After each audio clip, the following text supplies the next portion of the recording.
Broadcasting live from WORKBENCHcon 2022 in Atlanta, it's time for Organization Conversation, brought to you by Wall Control Storage Systems. Wall Control gives you the storage and organization you crave. Hey guys, welcome back to another episode of Organization Conversation, and this is a super exciting one.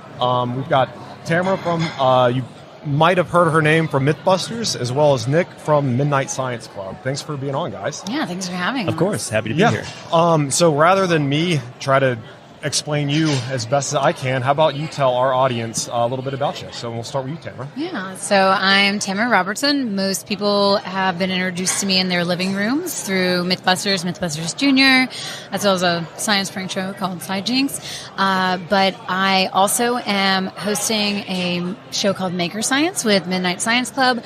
I co-produce a STEM outreach comic called Secrets of Science, and I host a podcast called Tinkering Bells. It's all female makers, and it's pretty bam. You can't come on, but you can listen to it. Okay, I'd love to. And she never sleeps, apparently, because that is a laundry long list. I know, that's insane. So, yeah. And what about you, Nick? A little bit about you. I'm Nick Householder. I'm an aerospace engineer by education. I stumbled my way into television as well for a little while. I used to co-host a TV show on the Science Channel called Street Science, where we do like large-scale, crazy science demos out on the street for people. From that, I ended up designing and building all of the science demos for The Tonight Show with Jimmy Fallon. So, like, my big thing is I make big, fun, explodey things for science.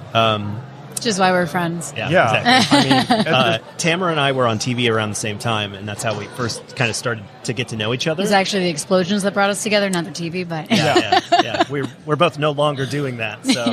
yeah. But we are on watch lists. Yeah, exactly. That's We've amazing. ordered a lot of things. Yeah, I don't think you could do that for too long and not be. So, Exactly. Yeah. The things I have to Google and research make me automatically on that list. Yeah, exactly. Yeah, When that's. you're looking at blast radiuses, they start I to know. I get nervous pay attention. if I have to look anything up in that category, so I'll just think of you and it'll give me comfort. Yeah, I'll be just like someone's doing it call worse us, than I and am. we probably just- know. That's exactly Call us, what I'll we'll do. Google it, and just stay on the list rather than you get on why it. be Exactly. why be adding more people to it? We can just use you guys. So, Exactly. So- So nowadays, after doing all the TV stuff, I got involved with an organization called Midnight Science Club, and we make educational science content, tabletop science demonstrations, as well as we kind of call them shows, where we do a deep dive on a specific subject and explain the science behind it. The first one we ever did was called Sneaker Science. We partnered with a footwear designer, and we did a bunch of demonstrations about like how to make nylon and where does rubber come from and that sort of thing. But the one that we're doing now with Tamara is called Maker Science. And the idea is... Yeah, so Maker Science for me was the ability to finally bring your head and your hands back together. So as a chemical and biomolecular engineer in the face of Society of Women Engineers kids program, it's one of those things. I have so many parents that would come up to me and be like, I can't get my kid to pay attention in the classroom. They just want to be in the shop.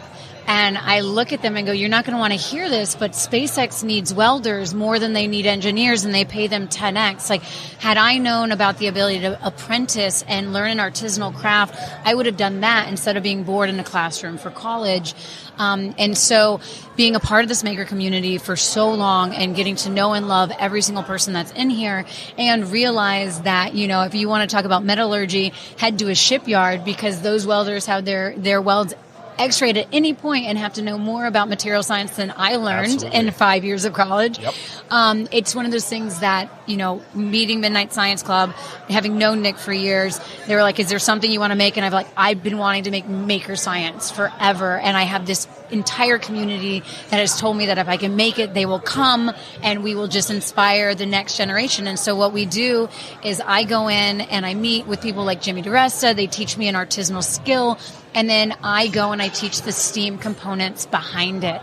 And so, you know, we've done everything from resin 3D printing to looking at material science and pop culture grappling hooks. It turns out that an umbrella does not work if you want to climb a building. And then most recently, we got to work with Frank Ippolito, who's out of Burbank and does all the SFX for like Mandalorian and all of that, and make replicas of Jimmy's hand. Of course, he picked the one that has the special finger for us, so it was a lot of fun. Of course. A lot of fun. The terrifying shrimp finger. Yeah, that's so awesome. And our background, you guys know, we were talking before we came on, and you know before, we're a family business. Tool and die shop is where we were born, and we're seeing it's such a challenge to find those skill positions. And a lot of kids don't realize to go in that direction is a lucrative career. Yes. And just basically job security guaranteed for as long as you want to work. Yeah. And what I really love about what you guys are doing and this community at large is you inspire that next generation of that. You don't have to. We actually had a kickoff episode. It was with my grandfather, who I'm fortunate is still around. He's 84, works 4 days a week. He just loves it. Tool and die maker.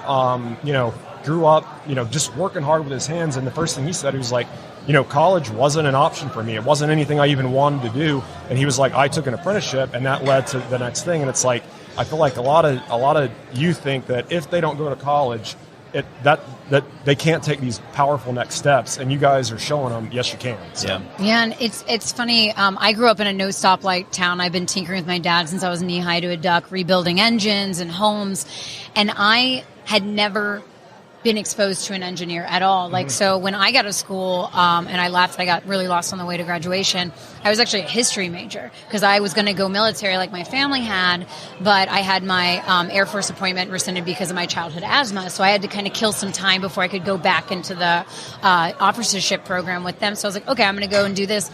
And by the end of my sophomore year, I had my calculus teacher sit me down, and she's like, your math and science scores are through the roof. Why aren't you doing engineering? And I actually laughed at her and I said, girls aren't allowed to do that. Turns out she was an engineer, so she did not take that kindly. But the only engineer I had ever seen was Scotty on Star Trek, so I had no idea.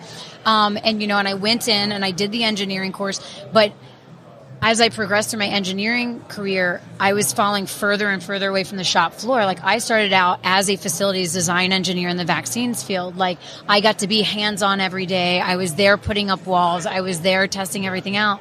And then it was when I hit that point, reporting into the CEO as an executive, everyone's like, oh, you've made it. And I'm like, I'm so miserable. I don't touch a tool at all. Yeah. And so I tell people all the time, had I known about apprenticeship, I would have stayed on the path that I was on all the way through.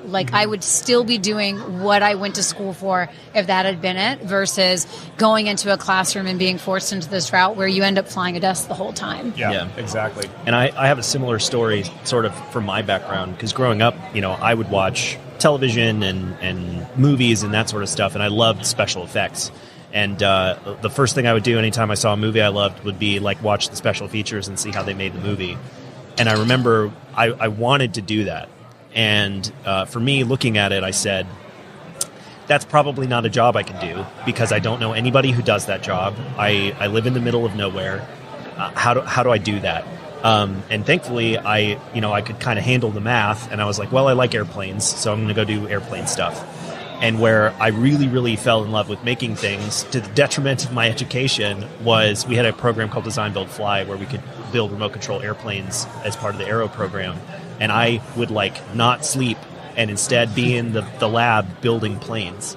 And I was like, I wish I could just do this. I wish I could just work in a shop and make cool things, but it wasn't an option. And I ended up with an engineering desk job that was...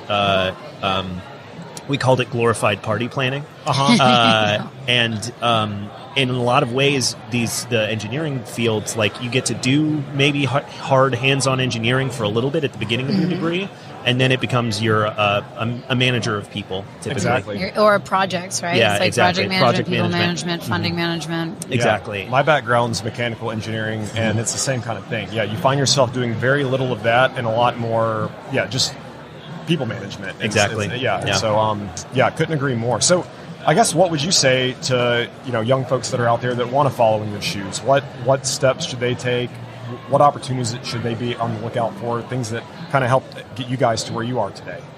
Yeah, so I would say just keep trying anything and everything. So, be a perpetual learner and learn to accept failure. I tell kids all the time that if we don't let go of this fear of failure, robots are going to take over the earth, because my Siri and my Alexa are so happy to fail and iterate and fail and iterate. Yeah, that's so true. It's one of those things that in science and making and anything that you do, we all crawl before we run. You have to fail and you're going to learn so much more. So become efficient at failing, because if you're not failing, I can tell you right now that you're probably living under the bar you should be setting for yourself. Absolutely. You're not pushing that envelope and seeing what your potential is. So, yeah. Exactly. So, like, don't be afraid to fail. Get messy. You know, Miss Frizzle used to say, get messy, be curious, go out there and take on the world. Because I just think that's where all the learnings are, is in the failure. 100%. And I mean, we're a science organization, and we try to sort of find a way to slip the science ideas in between all this stuff.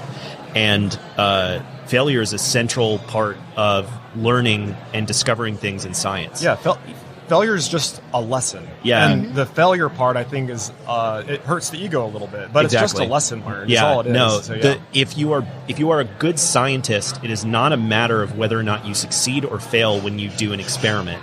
It is designing a good experiment so that you learn something from the end result.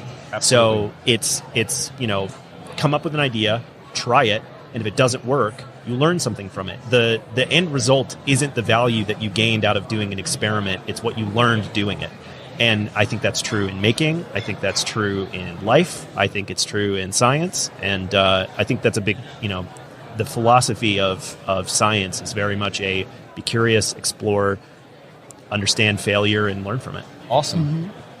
So just shamelessly asking you guys your input, and we're here for feedback from a community that's done amazing things. We were kind of talking a little bit before we came on, but given our background, our machine shop and manufacturing and real hands-on, makers of sorts ourselves, and our product line Wall Control, how can we be better in the community, kind of helping to showcase that piece of it? It's funny. I don't think I've seen a single shop on Instagram lately that doesn't have wall control in it. So I think you guys are doing a pretty good job. But, like we were talking about right before, like I would love to come in and show your facility process on maker science, because I feel like that opens up for inspiring that next generation that's going to see like making isn't just what you do in a garage or what you see done on TV. Like making is also what's done in facilities all over the world. And I tell people all the time that are like, I'm really tired of waiting tables. I'm like, have you ever thought about doing an actual like facilities manufacturing associate job? And there's so many people that have never heard of that as even a route option. So getting to show facilities like yours and seeing the kind of process behind it opens their eyes to more job possibilities. Exactly. We would love that. That would be, again, going back to the podcast I had with my dad and granddad, their biggest concern, my dad's particular, is just workforce and it not being there, because steel's out of control, but that's always going to ebb and flow, supply chain, all that. But it's how to motivate and how to communicate that. That's what we don't know how to do. We know how to make and we know how to do, but you guys see that other side of it. So it's like bringing those two bits of it together to really cross it over the finish line. For me, I think what would be really cool is if, let's say you're designing a new product for your line, right? Document it from start to finish. I think there are a lot of brands that would be afraid to sort of show what that process is like, and probably would be afraid to show it in real time. But even if you didn't show it in real time, telling people the story of how you made the thing that they can buy now, I think is a really big way to inspire people to understand what manufacturing is like. And, from an engineer's perspective, like that's so cool to me, like product design, right? Yeah. But a lot of people think that you go and you do product design and you're doing that job to design the next iPhone. But like sometimes it's a bracket use case of the bracket and like brainstorming meetings and the 10 ideas we didn't use, that sort of stuff. There's a company called Wormwood who's out there who makes gaming tables. Gotcha. And they have effectively like a vlog channel where it's just the process of their company, like them designing new products and when they're launching new things, and you see business development meetings and how do they manage their company. It's a peek behind the curtain of something that is typically very opaque. And I know I would love to see that for like any product. And so, that's something to consider. That's awesome. It's funny too. It's kind of circumstantial, but we were having lunch in like our little lunch area, and I was talking to my dad, and because we're going to, DeKalb Tool and Die is our parent, or not, it's sister company, but it's our manufacturing facility.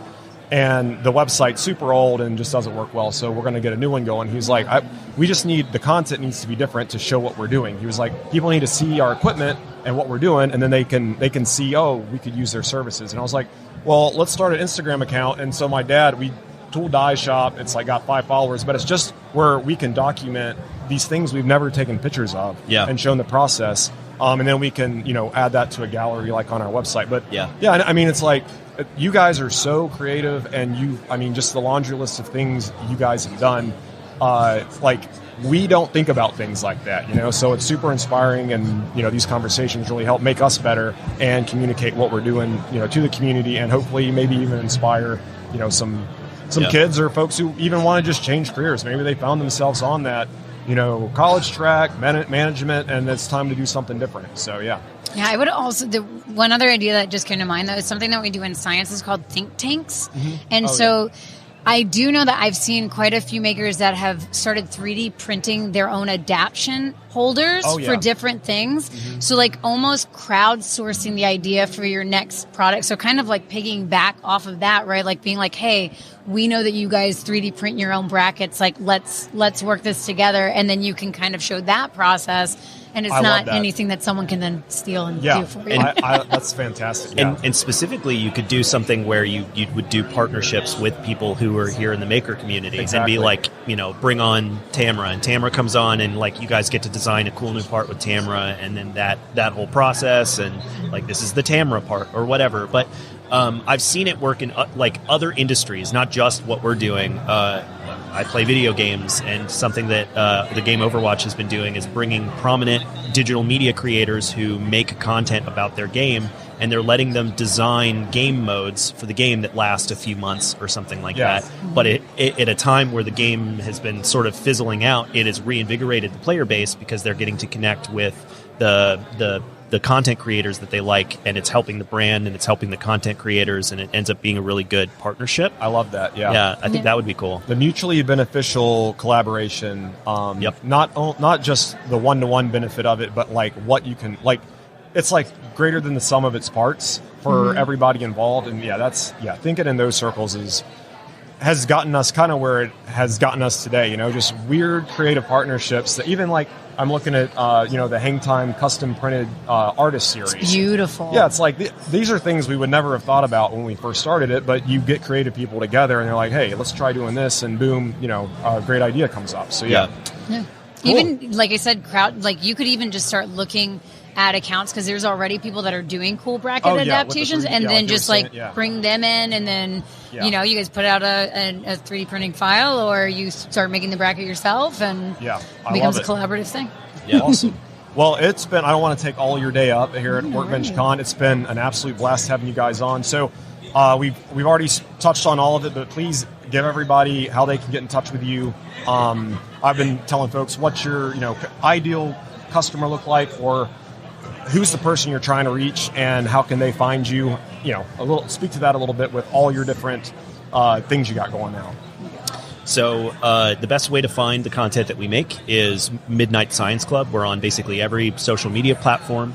Our long-form content, of course, lives on YouTube, but Instagram's a place that we're really active. So if you ever wanted to reach out to us or talk to us, you could just send us a DM on Instagram, and I'll get it. In terms of like who we're trying to reach and that sort of thing, in many ways, we hope to reach like teens, tweens, and people who are trying to make decisions about what they want to do in their life, and inspire those people to pursue a career in STEAM.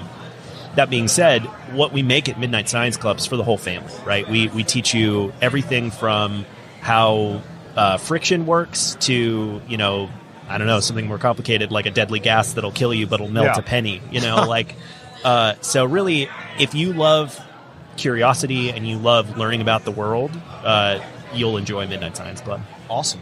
Yeah, and then for me, I think the easiest thing to do is to go to therealtamararobertson.com and the links page, because everything is there. My whole thing is trying to just inspire the next generation of STEAM leaders through anything that they're already passionate about. So I have a whole superhero science series. I do an Ask Auntie series where I talk about things like sloth poop. I have the Maker Science series that lives on Midnight Science Club. And then the Seekers of Science comics are outreach comics. Each one we'll not only talk about a real world problem and real world tech to fix it, but we do have karate chopping nano parts. So we do make it a little bit more fun. We do a DIY in it, so the kids can actually make an oil spill at home or a pandemic at home, not an actual pandemic. Yeah. But so anything that you guys want, you'll find it there. Definitely check out, the podcast and all of that, but it's just normalizing women in STEM and shop floors, one project at a time. And, one other thing I'd mention, too, is just like both Tamara and I are science consultants, and we do television stuff all the time, as well as digital media consulting and, growing your brand and that sort of thing. That's experience that both of us have that we frequently partner with people and work with. So, if you find us, I'm sure we can help you with anything that you're working on. Awesome. Yeah, well, absolutely. Thank you both for coming on so much, and thank you for the work you're doing and inspiring that next generation of makers, creators, scientists, and showing everybody they can be anything they want to be, regardless of anything. So breaking through barriers and creating the next generation of makers and leaders. So thanks a lot. Thanks for supporting them. No, because they're loving it. Absolutely. If we're seeing you everywhere, that's great. I'm loving it. It's a great community, and we're just happy to be a part of it. So thank you guys. Thank you. Thank you for joining us. Organization Conversation is brought to you by Wall Control, a family-owned and operated producer of best-in-class wall-mounted organizers for your home or business, made right here in the USA. To learn more, go to wallcontrol.com.